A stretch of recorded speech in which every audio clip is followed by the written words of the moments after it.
Looking Through the Lens of a 5-Year-Old, episode 139. Are you ready to make your law firm a profit-generating machine that will free up your time and skyrocket your impact? With more than 2 decades of business growth experience and having proven that you can be successful while prioritizing your family and your impact, introducing the Profit with Law podcast.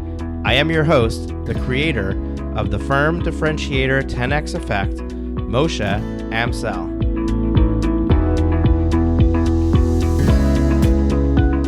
Well, hello and welcome to another episode of the Profit with Law podcast. I am your host, Moshe Amsel, and today I'm going to jump into another area of my personal life. The day this episode is being released is October 6th, and that is my son Tyler's birthday. He's turning 5 now on October 6, 2020. Back in 2015, he made my wife a mom for the first time. And for those of you who know my story, know that I have 3 older girls, but he was also my first son, or my first and only son at this point. Now, why the heck am I talking about my son and the fact that he's turning 5? Well, I'm a proud dad, and any chance that I get to share something about my kids, I do. So that's one thing. The other is I looked at my wife and I said, I don't know what I'm going to talk about on my podcast this week. And she said, well, talk about Tyler. So that got me thinking to, what does his birth to do with law firms, and what would law firm owners care about the fact that my son's turning 5? And when I started to think about it, I started to realize that the children that are being born today, the children that are being raised today, are going to have a very different life 20 years from now when they grow up, when they are adults, 15 years from now, than we even could have expected back in 2019, last year. This has been a monumental year for us, 2020, not because of the pandemic per se. I mean, obviously, a pandemic is now going to be something that there's going to be all kinds of preparation for and stuff like that, but it has fundamentally changed the way that we operate and the way that we view the world and the way that we value our priorities. And that is going to have a distinct impact on how business is handled. And I don't mean business as in transactional business for your law firm. I mean how we operate as a society in the future. And this can only be highlighted by what's going on in the stock market. If you look at the companies that have been on a tear since the lows back in March, and I don't know how many of you follow the stock market, but if you are trying to build wealth, you certainly should.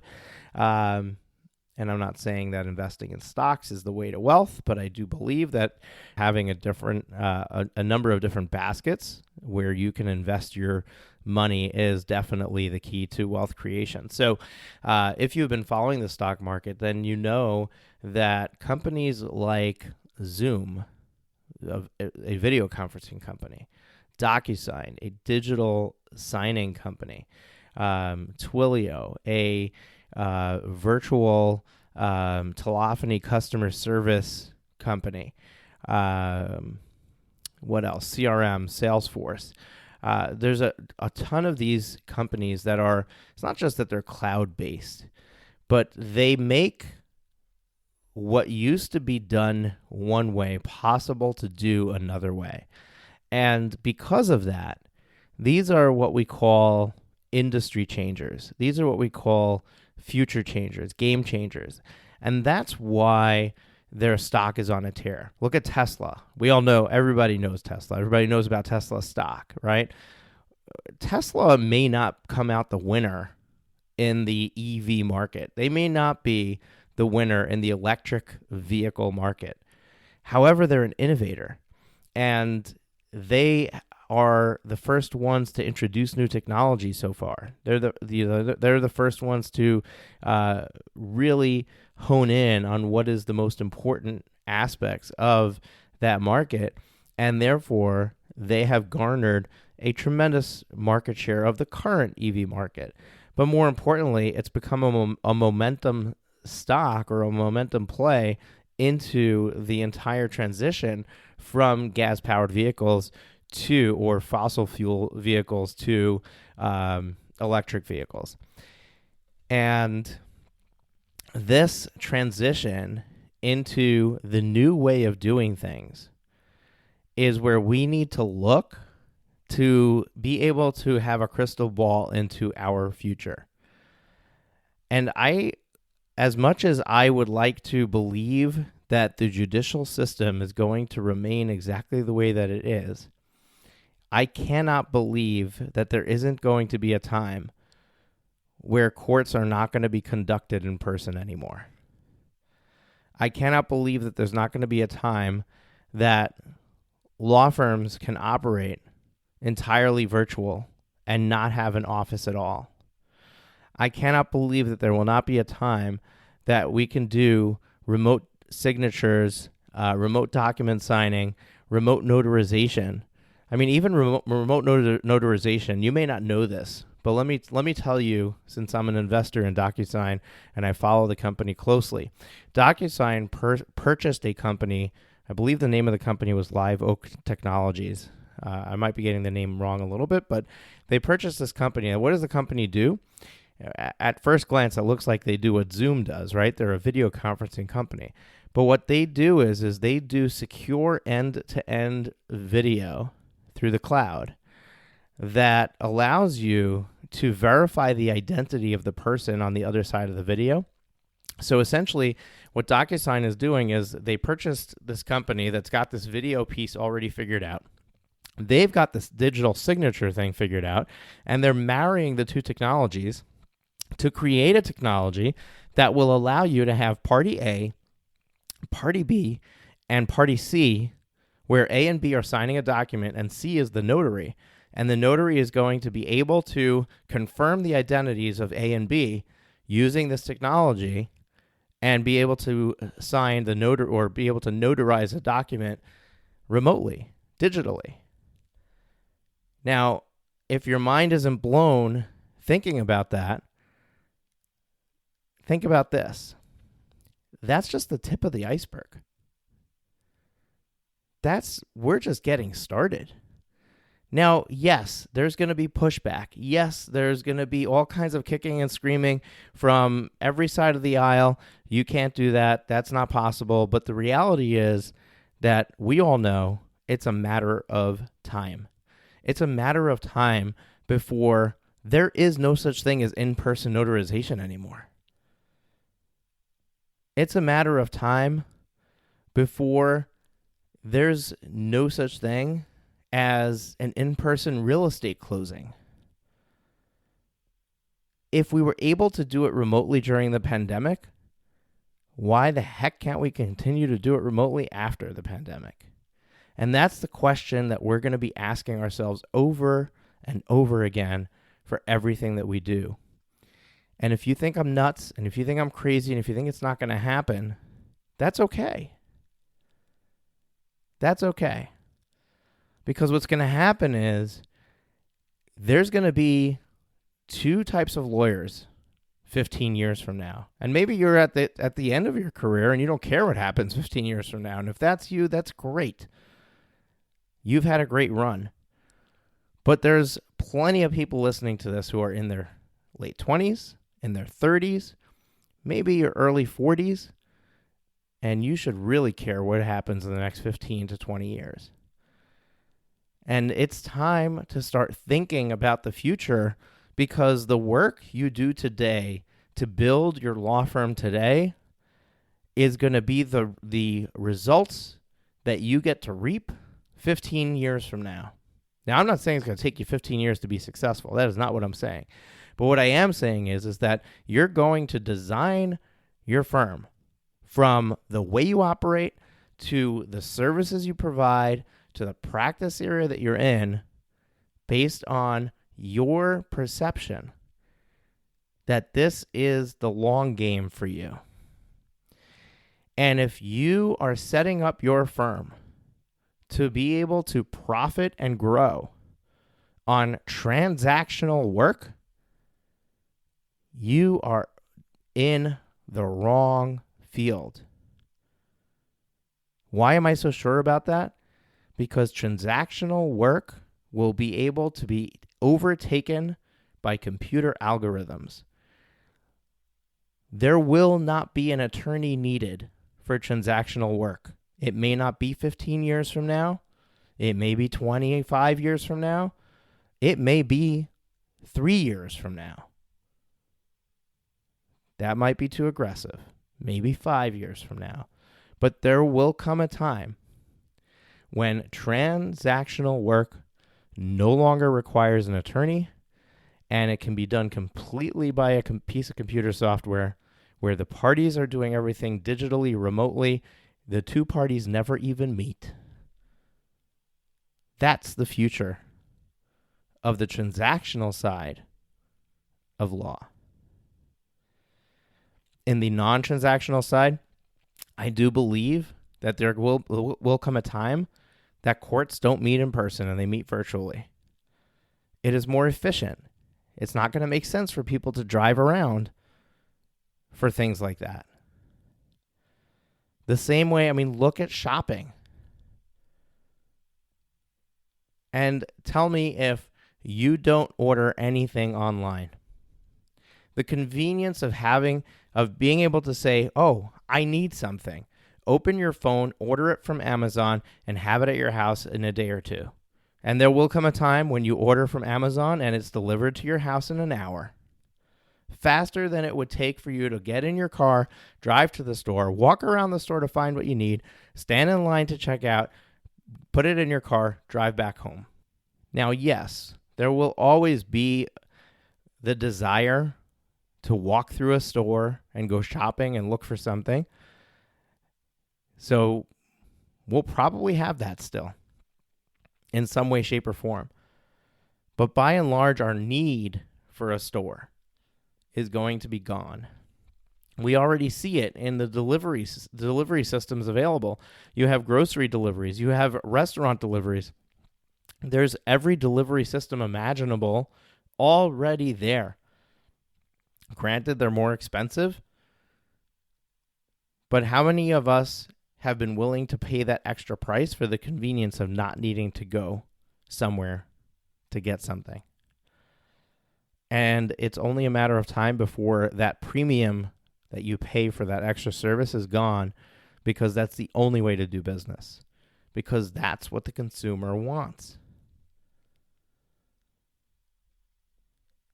So when I stand here thinking about what is my 5-year-old's life going to be like 15 years from now, are there going to be self-driving vehicles? We all know the answer to that is yes. Will they be legalized? Will they be perfected? Will all vehicles be self-driving? How's that all going to work? I don't know. Well, they'll figure that out. But self-driving vehicles already exist. Google's been creating one for years. I'm sure Tesla and Tesla's also got one that they're working on. This is not science fiction anymore. It's real. It's coming. Zoom, Slack, DocuSign, Microsoft Teams. There's a list of products from here to tomorrow that allow you to completely run a business virtually. You literally do not need to leave your home. Now, I don't know if that's a healthy thing for you to not leave your home. I don't know if it's a good thing for us to be working from home. And many of you like to go to the office. You like to be able to leave and go to the office. But you know what? You don't have to have all your staff come to the office. You don't have to inconvenience them to disrupt their life with a 1-hour commute each way, if that's what they have. Now, I'm not saying that shouldn't be your style. That shouldn't be what you do. There's a lot to be said about what's lost from in-person to virtual. It's a new management style. It's a new way that we need to learn how to be able to interact with our staff, how to manage with our staff remotely. But this is the wave of the future. This is what the future looks like. And we need to start preparing for that future. As a matter of fact, we're in the early stages right now of prepping for our Law Firm Growth Summit. Now, many of you listening to this attended our summit last December. I was hoping to have the next one this year. I actually wanted to pull it back a few months before, so I wanted to move it back to September, October. Now it's looking like we are not going to have an event in 2020, but rather early 2021. And the reason is because so much has changed since December. So much has changed that we are forced to completely rethink what is it that you need, what is it that you want to be a part of. Every conference out there has gone virtual. And the feedback that I'm getting is people are tired of wasting their time with pre-recorded recordings, with live sessions that are basically either a Q&A or a webinar. And we are going to create an event for you that is going to feel like an in-person event. It's going to give you the opportunity to network with others. It's going to give you not lectures, not things that you have to take notes on, but real hands-on workshop style type trainings that are going to literally move your business forward, that you're going to walk away with stuff that you have been waiting to figure out how to do, getting done while you're at the event. And I've got some really, really exciting stuff that I'm trying to make happen. It's going to require the budget. It's going to require us to be able to do that. But as we're able to unlock those, as we get sponsors, as we get sell tickets, and we see what our budget can look like, we are going to potentially do that. And your mind will be blown. I guarantee it. But why the heck am I talking about this? Because the theme of our event, and I don't have the exact tagline for this yet, but the theme of our event is going to be the future of law, the future of legal practice, the future of the law firm. And it is going to be entirely focused on helping you cross the gap from a 20th century law firm to a modern 21st century law firm. And I don't mean the 2000s to the 2020s. I mean getting yourself into the seat that you need to be in to be driving in 2040. That's how we need to think, and that's where we need to be thinking. And that, my friends, is why I'm telling you about my son Tyler's 5th birthday. Because you need to be thinking about your clients who are 5 years old right now. You need to be thinking about those people and where are they going to be? And how are they going to choose a law firm? How are they going to set up their legal practice? That didn't make any sense. How are they going to choose a law firm, and how are you going to set up your legal practice so that you are being sought out by that demographic? We struggle, we think, how do I get clients today? And I think that when you're asking that question, you're asking the wrong question. Sure, you need clients today. But I've spoken in the past about choosing a niche, about being specialized, being specific about something that you offer that you are known for, that everybody says, oh, you need this, you go to this lawyer. And there's a new caveat to that. And that new caveat is you're going to choose something that is timeless. And I don't even know if we can use that word anymore because I don't know if there is such a thing as timeless.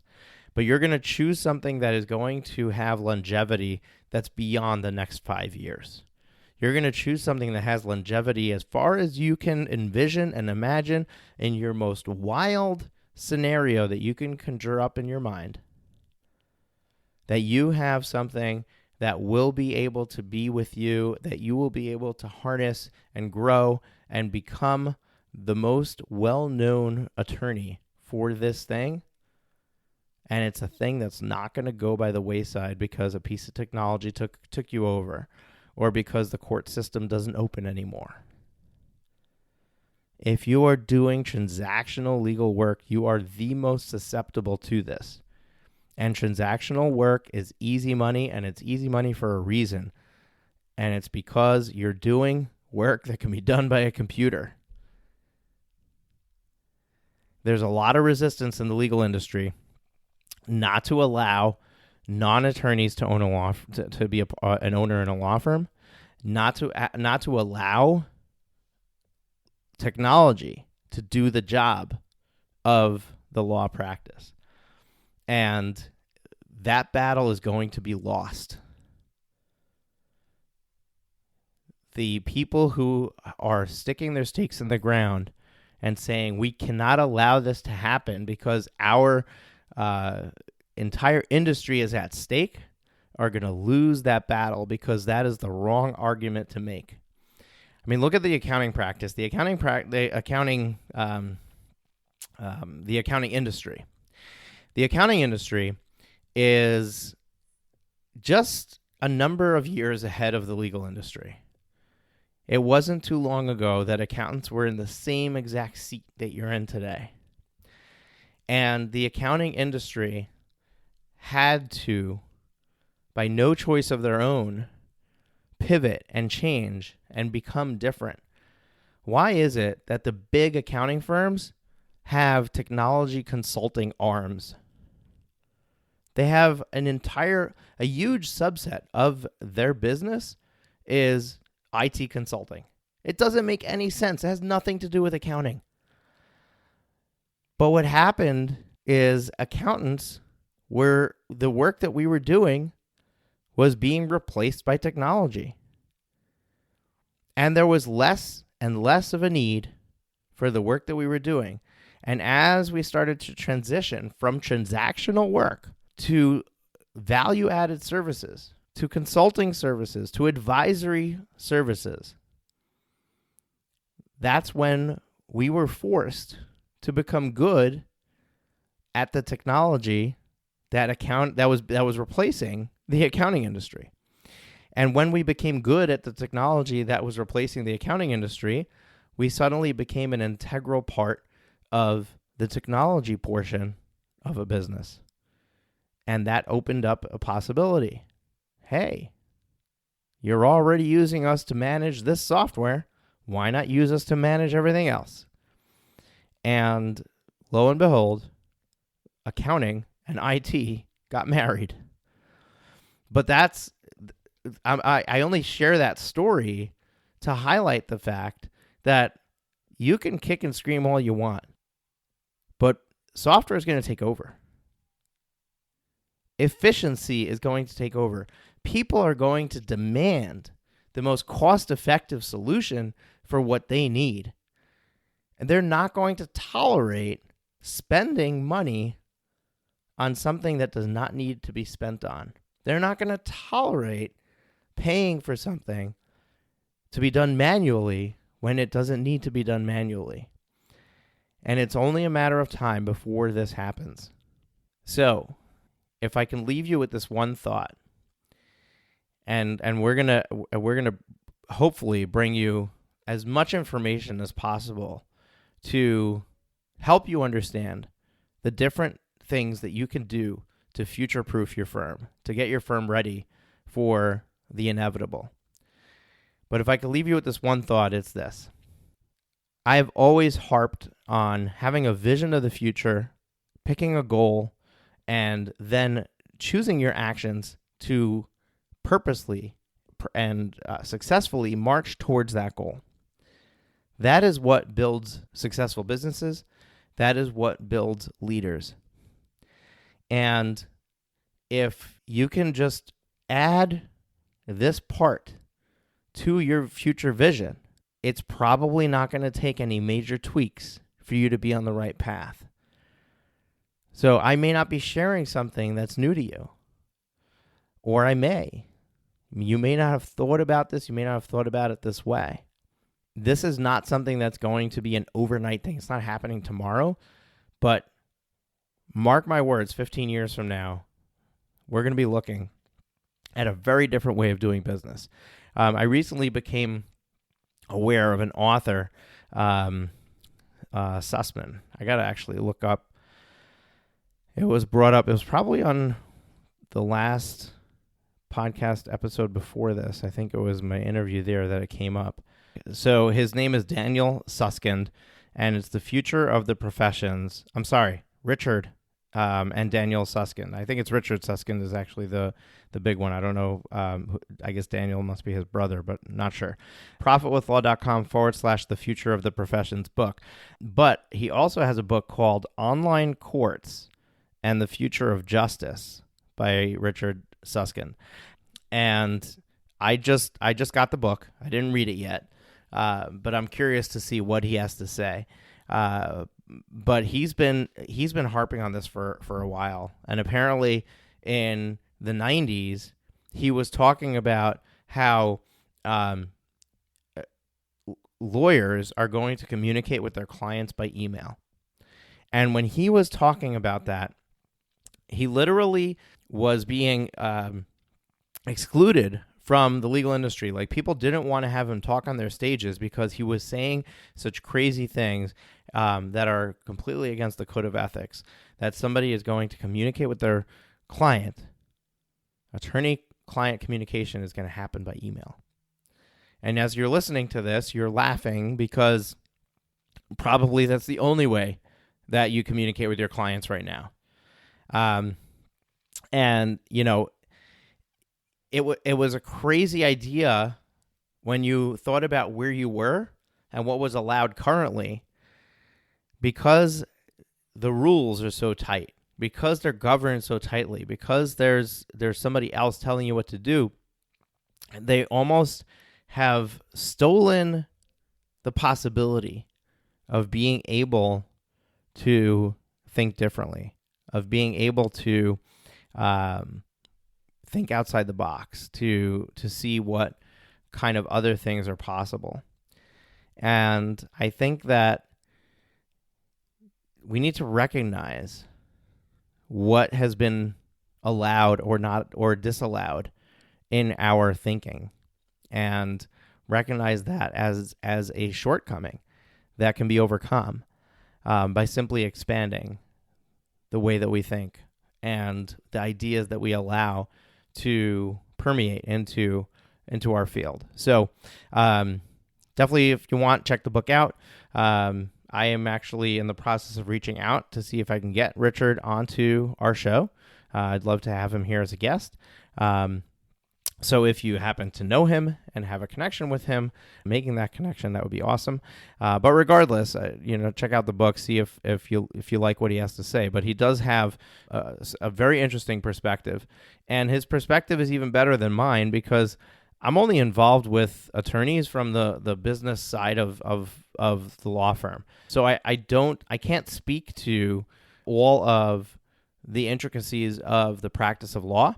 And, somebody who's a lawyer is much better versed at stating that. But I do know enough to know that I'm not wrong, that the future is going to be different, and that we need to start to prepare for that. We need to start to think about it. We need to start to embrace it.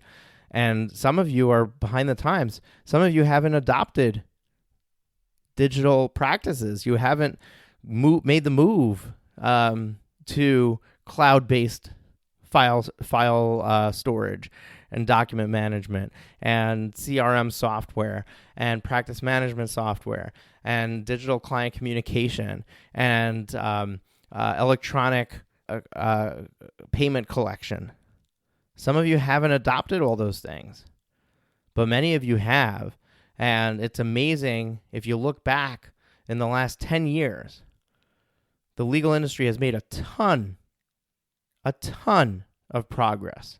But this is just the tip of the iceberg. Look at the way the rest of corporate America operates, and you'll recognize that the legal industry is playing catch up. And there's a whole future that's going to be possible. I mean, just think about Uber for hailing a taxi. What if there was an Uber for legal services? And that's a crazy idea, right? So I'm going to leave you with that. I hope that this episode gave you something to think about. And happy birthday, Tyler. Dedicate this episode to you. Folks, if you enjoyed this episode and this is your first time here, hit the subscribe button so you get notified every time that we release a new episode. We'll be back on Thursday with another great interview for you. We're here twice a week, Tuesdays and Thursdays, and I will catch you guys on Thursday. Take care. Enjoy your week. That's it for this week's episode of Profit with Law. If you have enjoyed the show, please consider sharing it with at least one person. Imagine how many lives we can change if we each shared this episode. Another way to share the episode is on social media. We appreciate your support and look forward to you joining us again next week.